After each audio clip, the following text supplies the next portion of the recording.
We're back again for another episode of National Heroes, a show where we review our local cars that are being produced locally in Malaysia. So for today in particular, we have a specific model that we are proud to claim as a Malaysian made. So this is the first out of only 2 hot hatches ever produced in Malaysia.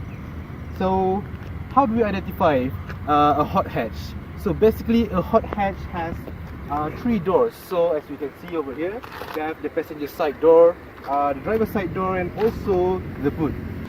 So this car in particular is named the Proton Satria. So the Proton Satria originally has several different variants rolling out straight from the production line in Proton. So there are 1.3 liters variants, 1.5 liters variants, 1.6 liter variants, and 1.8 liter variants, each with noticeable differences in the accessories and also majorly the capacity of the engine. So we also have a special edition of the Satria, which is called and badged the GTI. However, this car in particular is the 1.3 variant with additional GTI accessories. When owning a hot hatch, it's a normal equation to assume that you have way less capacity in terms of compartment room, because you're losing 2 doors here compared to a normal sedan or a 4 or 5 door car. So in order to compensate for that, Proton has designed so that the back seat is collapsible and they can fold it over to make more capacity.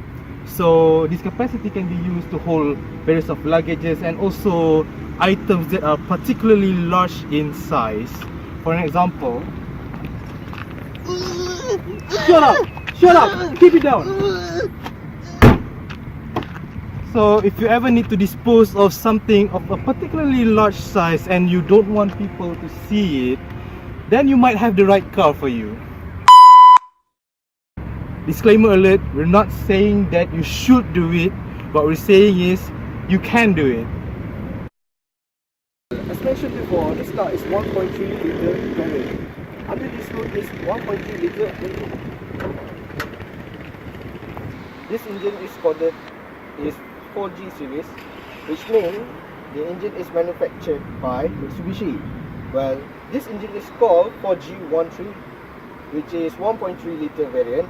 And this engine also is a 4 bangers, which is it has 4 pistons in a straight line, and is used a single head cam, which is connected to the single cam pulley, and over the head it has 12 valve in this engine, which is 3 valve per piston, which is 3 times 4 is 12.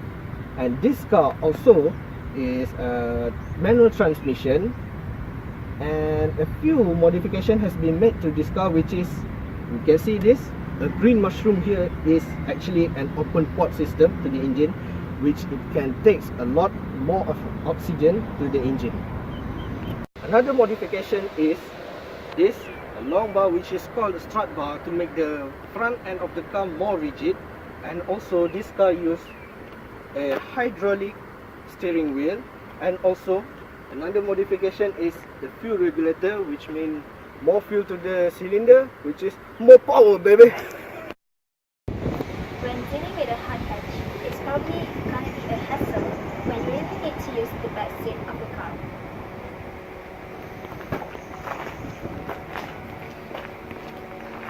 Fortunately for this car in particular, both the legroom and headspace is pretty generous. You can probably even fit a ground top and still feel comfortable at the same time.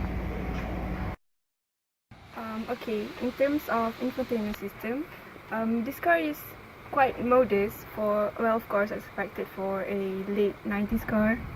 Okay, let's take a look at this steering. The steering it has no any special features, it doesn't have buttons, and it is retrofitted.